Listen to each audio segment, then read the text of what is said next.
Hey guys, tonight we're sailing back 2,000 years. The air thick with salt and honey, the horizon painted gold and purple, and the hum of the Mediterranean rolling beneath your feet.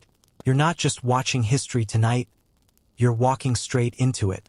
Specifically, into the city that once claimed to hold the world's knowledge, its beauty, and its most dangerous woman. Welcome to Alexandria, jewel of the Nile. And just between us, you probably won't survive this court alive, but hey, it'll make a good bedtime story.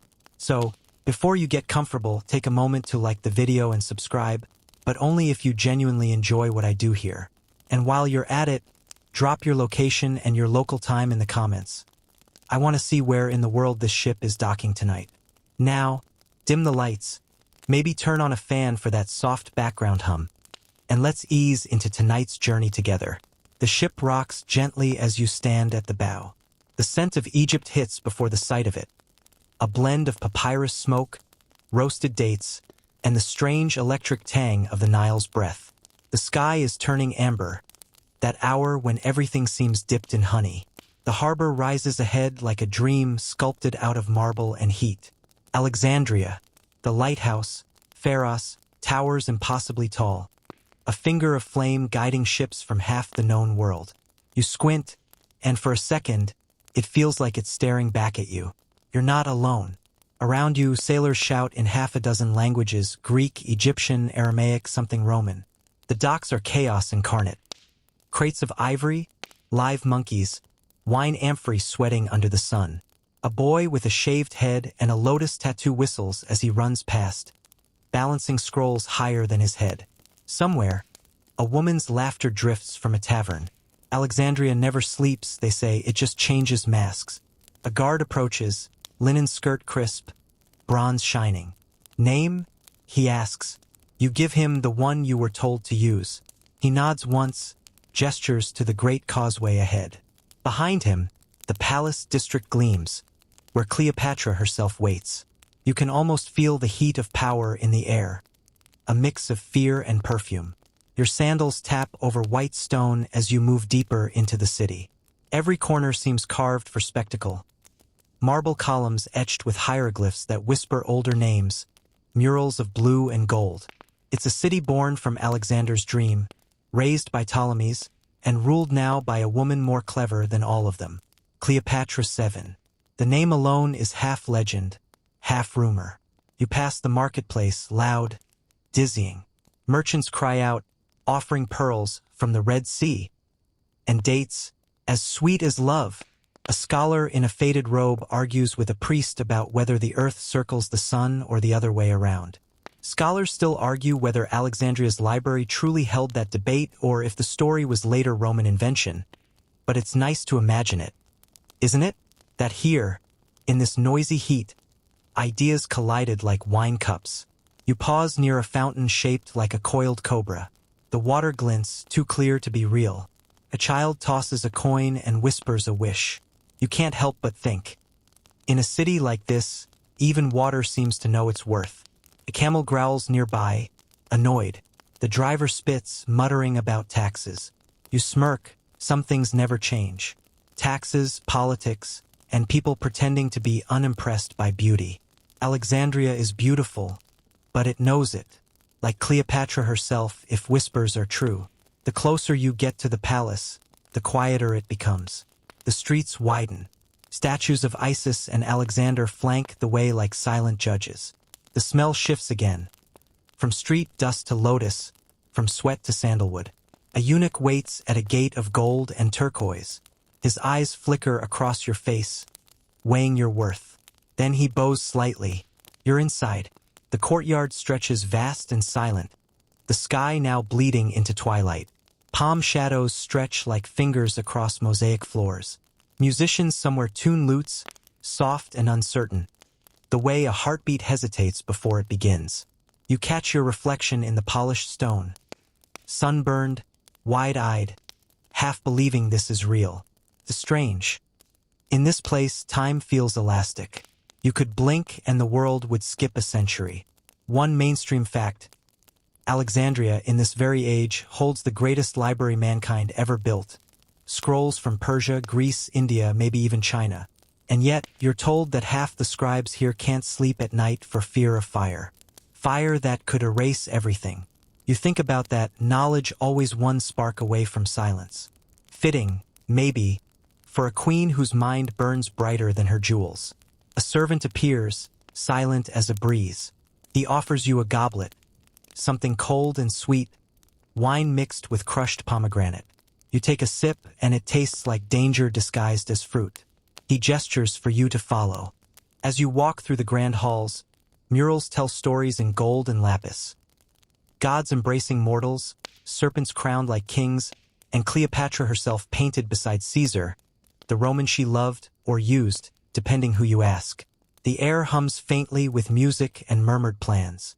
Somewhere, someone laughs, that high, practiced laugh of those who know they're being watched. There's a faint chill under the marble now, the kind that crawls up from deep inside stone, like a reminder that beauty always hides a price. You reach a long corridor lined with torches. Their flames bend in the breeze, making the shadows dance. A pair of guards open a door at the end, nodding without a word. The scent of lotus and myrrh grows stronger. Somewhere inside, the queen's voice drifts, soft and playful, speaking in Egyptian, the native tongue no Ptolemy before her dared to use in public. It's a strange, thrilling thought. A monarch who makes empires kneel but still prays to the old gods in her mother's language. Scholars still argue whether Cleopatra was more Greek or Egyptian. Blood versus belief. But tonight, as her voice echoes down the marble, she feels entirely Egyptian, entirely herself. The servant pauses before another door. "The queen will see you after the sunset meal," he whispers. Then, with the ghost of a smile, adds, "You'll remember this night until your last." The door closes behind him, leaving you in a small chamber lit by oil lamps. You can hear faint music from beyond, harps, laughter, the clinking of gold. You lean against the wall, breath steady, heartbeat quick. The scent of lotus thickens, dizzying. You're not sure if it's perfume or spell. Outside, Alexandria hums softly. The stars appear cautious, one by one, above the sea. Somewhere far below, waves lap against the palace stones, murmuring secrets to anyone willing to listen. You wonder if Cleopatra listens too. The night stretches ahead, glittering, dangerous, intoxicating. The kind of night where history doesn't wait to be written. It simply happens, and you somehow have wandered right into it. The sun has barely slipped beneath the horizon when the palace awakens into something else. Not louder, but deeper. The air itself seems to hum. You step through the archway toward Cleopatra's private court, and for a moment, you can't tell where the marble ends and the light begins. Torches ripple like gold snakes along the walls, and between them, painted eyes of long-dead pharaohs watch your every move. The scent of burning myrrh clings to the air, sweet, heavy, almost narcotic. You can taste it when you breathe. Somewhere in the distance, a harp sighs. The notes stretch and fade like silk across your skin. You follow the sound down a hall that opens into the great hall of the Ptolemies, and your steps slow without meaning to. The palace is enormous, a world unto itself. Ceilings vanish into shadow, and pillars carved like papyrus stalks hold up an invisible sky. Servants drift by, barefoot, their linen whispering against the marble. A few glance at you, the brief, curious flick of eyes that measure whether you belong here. You don't, of course. No one truly belongs here except her. A woman passes with a bronze bowl balanced on her head, steam rising from whatever magic it holds. You think it might be incense or poison. She doesn't look up. You reach the inner courtyard, open to the night but surrounded by pale columns. The first stars blink awake above the garden, and the pool in the center mirrors them perfectly, a constellation trapped in water. You can hear the Nile faintly beyond the walls, steady and eternal, like a slow heartbeat beneath the city. And then you see it, the palace at twilight. The marble seems alive, breathing color as torches flare and fade. Walls shimmer with inlaid lapis, malachite, and mother of pearl. Gold threads catch the last light like liquid fire. It's not just architecture. It's theater. The kind of beauty that doesn't invite admiration, it demands surrender. You pause under a colonnade half-hidden, watching. Slaves scatter rose petals along the walkways. Musicians tune their lyres. Courtiers gather like exotic birds, their robes bright, their whispers brighter. Politics disguised as laughter. A man drops a grape, and two servants scramble to pick it up before it hits the floor. And through it all, you feel her presence, though you haven't seen her yet. Cleopatra. It's in the rhythm of footsteps, the cautious tone of every voice, the way the torches burn just a little brighter near her chambers. She isn't here yet, but she's everywhere. You wander toward a balcony overlooking the harbor. The Pharaoh's lighthouse burns steadily in the distance, its flame visible even now, defiant against dusk. A servant beside you murmurs something about Caesar, how he once stood here too, watching ships arrive with his Roman arrogance. Scholars still argue whether Cleopatra truly hosted him in this very hall or in a smaller villa nearby. Either way, the story lives on because in this place, history doesn't just happen, it rehearses itself. You lean against the railing, and the stone is warm under your hands. The sea wind carries the smell of salt and spice, but also something else, a sweetness, faint but deliberate. You realize it's everywhere. The faint perfume of blue lotus, the flower of the Nile, the scent Cleopatra is rumored to bathe in. People say the queen could be smelled before she was seen. You smile. Subtlety was never Egypt's style. Somewhere behind you, a gong sounds. Low, slow, deliberate. The start of the evening banquet. The court begins to move as one. A murmuring tide of silk and gold. You step back through the columns, into the corridors now lit by oil lamps that paint everything amber. A boy, no older than 12, bows before you, holding out a carved wooden tray. On it rests a goblet of wine the color of rubies. You take it, sip carefully. Tastes like fruit and smoke and secrets. The boy vanishes before you can thank him. You follow the sound of music, now louder, steadier, rhythmic. The kind of rhythm that makes even footsteps seem rehearsed. You walk past a wall mural of Isis nursing the infant Horus. For a second, under the flickering light, it looks almost alive. A group of women in sheer linen glide past, carrying tall silver pitchers. They move in silence, eyes lowered. One glances at you for the briefest moment, and in her gaze, something sharp glints, like a warning or a dare. You're not sure which. You keep walking. The hall opens into another courtyard, smaller, quieter, ringed with palm trees whose fronds murmur in the night breeze. A fountain shaped like a lion trickles softly in the center. You pause there, watching how moonlight catches the ripples. The palace is both opulent and eerie, too perfect, like a dream that knows it's being watched. Then, footsteps behind you. A servant clears his throat softly. The queen will receive the court shortly, he says. You will wait by the banquet hall in trance. You nod. He leads you down another corridor, where golden sconces flicker against the painted faces of ancestors. The faces follow you as you pass, or maybe it's just the firelight playing tricks. You reach a grand pair of bronze doors, etched with the story of Egypt's gods. The servant gestures for you to stand aside, and you do. He disappears through the doors, leaving you alone with the muffled thrum of music and chatter from within. You take a slow breath. Even here, away from the sea breeze, the scent of lotus lingers. You wonder if it's soaked into the palace stones by now, or into history itself. It's strange how quickly comfort and fear blend in this place. The marble floor cool beneath your sandals, the torches flickering low, the sound of laughter muffled and distant. It's all too beautiful, and beauty always hides something. You catch sight of your reflection in a polished bronze shield hanging nearby. You look different, softer, dimly lit, caught between awe and apprehension. A guest at the edge of greatness or danger or both. Behind those bronze doors, a queen is preparing to enter her own legend. And whether you're ready or not, you're about to walk into it with her. The guards shift slightly. One glances your way. The great doors begin to open. The light spills out first, warm, golden, alive. Then the music swells, strings and flutes weaving together like smoke. You can almost feel the weight of 100 eyes waiting. And as you take a step forward, into the glow of Cleopatra's court, you understand something simple and terrifying. This palace isn't just a building. It's a heartbeat, and you're standing inside it.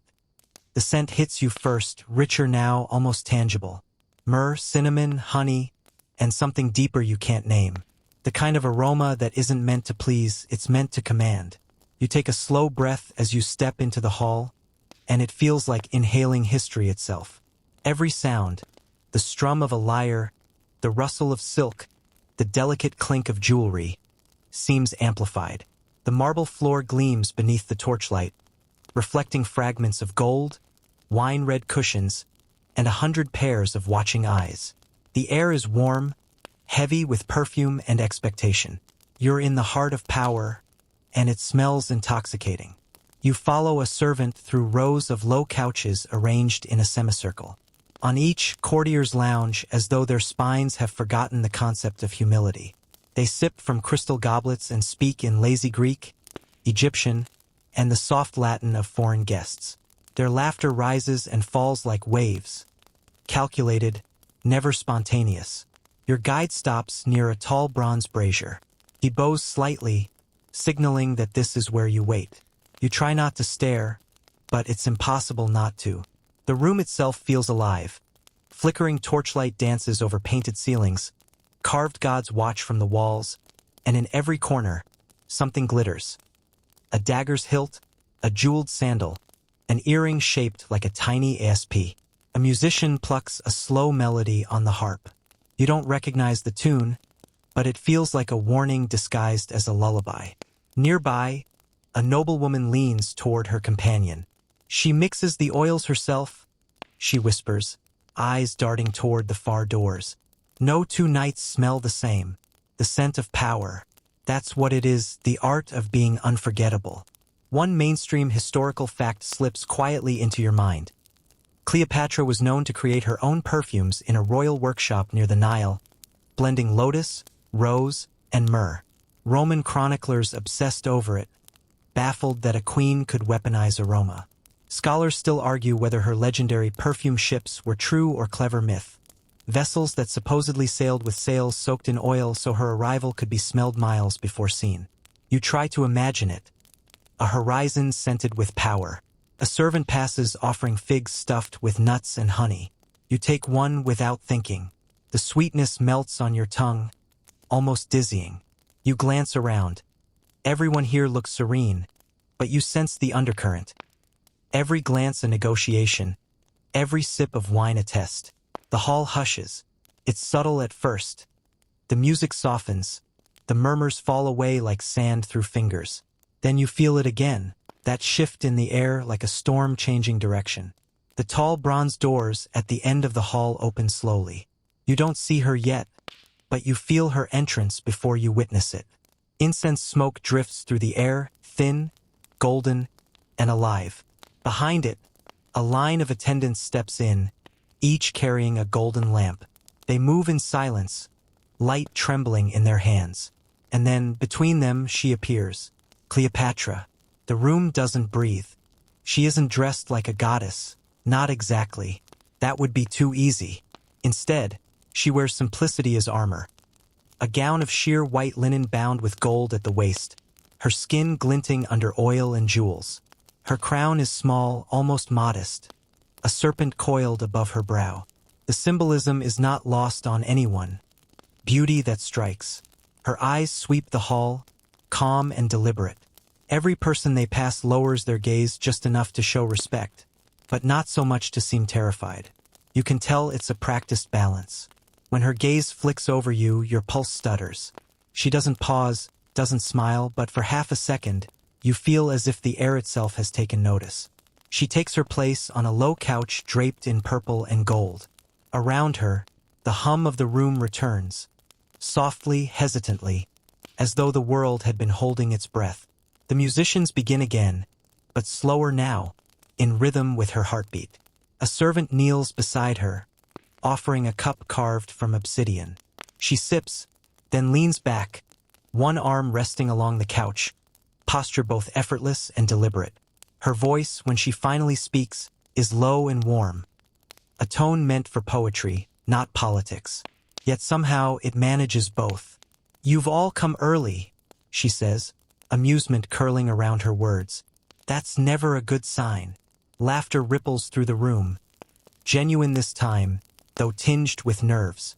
You find yourself smiling before you realize it. Cleopatra gestures lightly, and the banquet begins.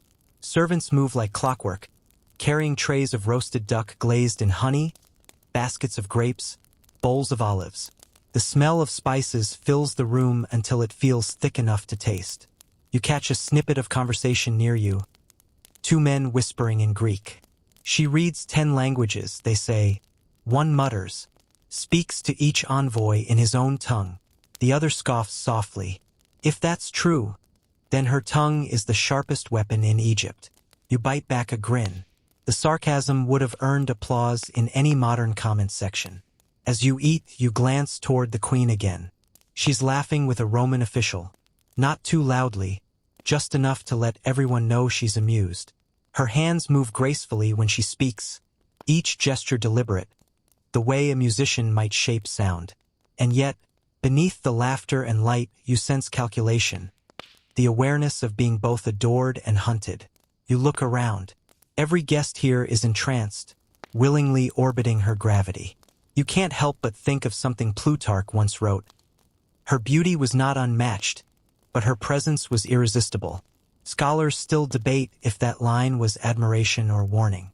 Your eyes drift upward, to the flicker of torchlight painting the ceiling with restless shadows. You imagine those shadows whispering stories, of Caesar's ghost, of Roman ambition, of destiny weaving itself quietly in silk and smoke. You exhale slowly. The scent of lotus and wine lingers, heavy and alive. You realize that in this court, every detail, from the flicker of flame to the tilt of a cup, is part of her control. Even the air obeys her. A servant refills your wine, eyes lowered. Somewhere behind you, laughter rises again. Sharper this time, too polished to be real. And for just a moment, the perfume, the warmth, the gold, it all feels like camouflage. You're in a world built to dazzle, but beneath it lies something colder, older, waiting. The queen's gaze lifts again, scanning the room. You feel it pass over you, light as silk, heavy as a curse. And then she smiles. It's not for you, but God's, it feels like it might be. The laughter lingers in the air like incense smoke. Soft, deliberate, calculated. You can't help but notice how every sound in this room seems to bend toward her. Even the musicians, plucking their strings with weary grace, time their pauses to Cleopatra's breath. You shift slightly on your cushion, half tasting the roasted duck, half tasting the tension beneath the sweetness. Around you, golden plates gleam under oil lamps. Pomegranates split open like tiny suns. Honey drips in slow ribbons across polished silver. The feast is a spectacle, but you sense it's only half about food. This is politics served with a side of seduction. You lift your cup again, pretending to drink as you observe. The courtiers laugh at something a little too loudly. The Roman guest across from you, broad-shouldered, sunburned, oozing self-importance, dabs wine from his chin and gestures while speaking. His accent cuts through the music like a bronze blade.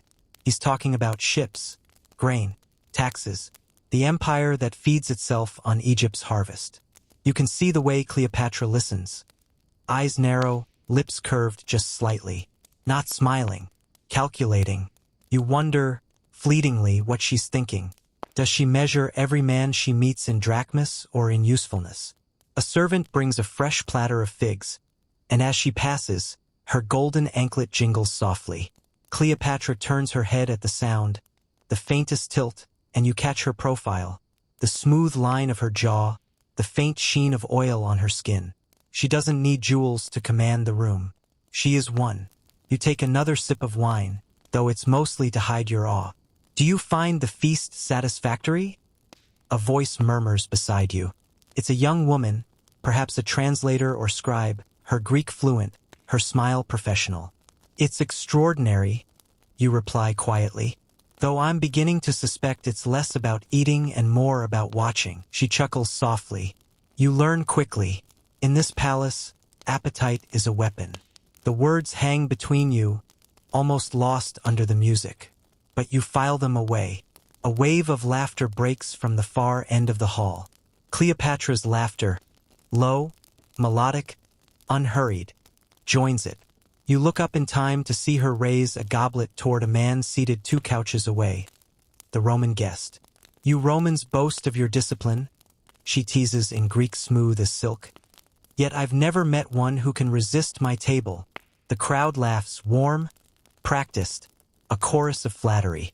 The Roman, tall, with sharp lines carved by too many campaigns, grins. And I've never met a queen who uses her kitchen as a battlefield. The hall hums with amusement. You can feel the tension shift again. A subtle dance of wit and dominance. It's not conversation. It's fencing. Cleopatra leans forward slightly, resting her chin on her hand. Perhaps that's why we get along, she says. We both understand conquest. The Roman smile falters just slightly, and you catch it. Everyone does. But Cleopatra only sips her wine, eyes never leaving his. The musicians pick up a livelier tune. Servants glide between the guests with trays of roasted quail, dates soaked in honey, and bread still warm from the ovens. The smell of spice and fruit blends into something hypnotic. She chuckles softly. You learn quickly. In this palace, appetite is a weapon. The words hang between you, almost lost under the music. But you file them away. A wave of laughter breaks from the far end of the hall. Cleopatra's laughter, low, melodic, unhurried, joins it. You look up in time to see her raise a goblet toward a man seated 2 couches away, the Roman guest. You Romans boast of your discipline, she teases in Greek smooth as silk. Yet I've never met one who can resist my table. The crowd laughs, warm, practiced, a chorus of flattery. The Roman, tall, with sharp lines carved by too many campaigns, grins. And I've never met a queen who uses her kitchen as a battlefield. The hall hums with amusement. You can feel the tension shift again. A subtle dance of wit and dominance. It's not conversation. It's fencing. Cleopatra leans forward slightly, resting her chin on her hand. Perhaps that's why we get along, she says. We both understand conquest. The Roman smile falters just slightly, and you catch it. Everyone does. But Cleopatra only sips her wine, eyes never leaving his. The musicians pick up a livelier tune. Servants glide between the guests with trays of roasted quail, dates soaked in honey, and bread still warm from the ovens. The smell of spice and fruit blends into something hypnotic. Cleopatra gestures lightly, and another servant refills her goblet. The gold snake bracelet coiled around her wrist glints in the lamplight, scales catching fire. Have you ever noticed, she says, as if musing to herself, how a serpent never needs to announce itself? It simply moves, and the world moves with it. A murmur of agreement ripples through the guests, though you doubt anyone truly knows how to respond. One mainstream historical fact drifts into your mind like smoke. Cleopatra's royal symbol was indeed the cobra, the uraeus, representing divine authority, life and death in one graceful shape. Scholars still argue whether she consciously used it as psychological warfare or simply to continue the pharaonic tradition. Either way, it worked. The queen rises from her couch, her movements unhurried but decisive. She doesn't need to command silence. It falls naturally, like a curtain. She raises her goblet. To the Nile, she says softly. To the river that feeds empires, even those who forget to thank it. A murmur of toasts follows, and goblets rise like stars catching light. You lift yours too, though your hand trembles just slightly. When you drink, the wine tastes stronger, darker, almost metallic. You wonder if it's from the cup, or from the thought that every person here could poison another and call it hospitality. The queen lowers her goblet and smiles, but her eyes, for the briefest heartbeat, look tired. Not weak, never that, but human. The kind of exhaustion that comes from knowing the world watches and waits for your first mistake. And then she turns, nodding slightly to her attendants. The night is still young, she says. Let's see if Rome can keep up with Egypt. Music bursts alive again. Drums, flutes, tambourines. Servants sweep in with trays of wine and sweets. Dancers appear from the shadows like mirages. You lean back, dizzy from sound and scent. The feast rages on, but your focus lingers on the queen. The serpent crowned in gold, smiling as she controls the storm she's summoned. You think to yourself, half amused, half entranced. No wonder even Rome couldn't resist her. The music softens, a ripple of harp strings and lazy drums echoing through the marble hall. You realize the crowd has shifted, almost imperceptibly, to make way for her. Cleopatra is standing now, framed by the lamplight, her silhouette casting ripples of gold across the polished floor. You feel the hush before you see her move. She doesn't walk. She arrives. Every gesture is deliberate, practiced through 1,000 repetitions. The tilt of her chin, the slow sway of fabric, the faint perfume that trails her like a rumor. It's the kind of entrance that rewrites the air. You've heard stories about her, how men from Rome to Persia called her sorceress, how poets swore her eyes could command the tides. But watching her now, you realize it isn't magic. It's mastery. You blink, and suddenly, she's closer. She's draped in deep lapis blue, the color of the Nile at dusk. Gold threads shimmer through the cloth like veins of sunlight. Her jewelry isn't excessive, that's the power move. The crowned serpent glints at her brow, coiled and ready, its jeweled eyes catching the torchlight. When she turns her head, every servant freezes mid-step. Cleopatra moves through the hall like she's conducting invisible music. A Roman senator starts to stand, too quickly, and she lifts a hand. Just one. He stops halfway, caught between reverence and fear. You almost smile. She knows exactly what she's doing. She reaches the central dais, where a carved throne waits, sleek, simple, intimidating in its restraint.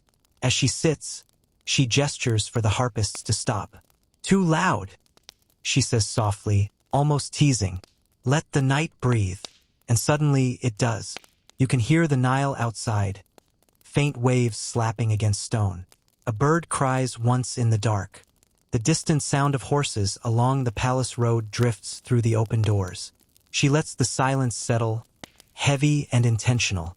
Then, with a faint smile, she looks around the hall. "Do you ever wonder," she begins, "how sound travels across the river at night? The same way gossip does, I imagine, slower, but far more dangerous. Laughter uneasy but obedient." She continues, "I hear things about Rome, about friends who forget to write."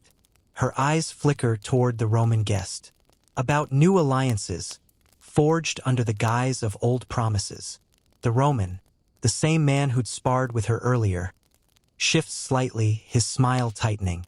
You feel the air change again, the feast turning from indulgence to interrogation. Cleopatra leans forward, elbows on knees, voice lowering to a purr. "Tell me, General, what do they whisper of me in your Senate these days? That I charm men? That I poison them? That I can't possibly rule without a Roman to guide me?" The man clears his throat, caught between diplomacy and discomfort. They speak of your brilliance, Majesty." She laughs. Not mockingly, not yet. "Brilliance?" she repeats, rolling the word in her mouth like a fruit pit. Akumbanieng cumpliment. It flatters without conceding power. You glance around.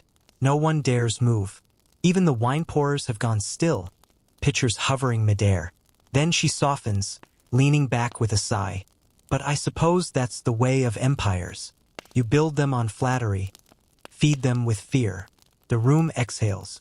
You notice now what few do. Her eyes keep darting, subtle, sharp. She's not looking for applause. She's measuring loyalty. A mainstream historical fact slips through your mind like a whispered note. Historians describe Cleopatra not as the most beautiful woman, but as the most captivating. Ancient coins show a sharp nose, strong jaw, not the softness poets later invented. Scholars still argue whether her power lay in beauty or intellect, but you're beginning to think it was neither. It was the silence between her words. As the feast resumes, servants pour spiced wine into crystal cups, and you're handed a small dish, a fig wrapped in honey-soaked petals. You bite, and it tastes both sweet and dangerous. The queen's voice returns, smooth as oil. "You," she says suddenly. It takes you a second to realize she's talking to you. Every eye turns your way. You swallow hard, nearly choking on the figure. "Majesty." Her lips twitch. "You're new to my court. You've been watching, listening. Tell me, what do you think of Egypt?"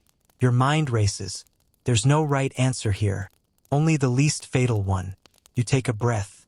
"I think Egypt is alive. It listens when others speak, but never forgets who it is." The silence that follows feels eternal. Then Cleopatra smiles. "Alive?"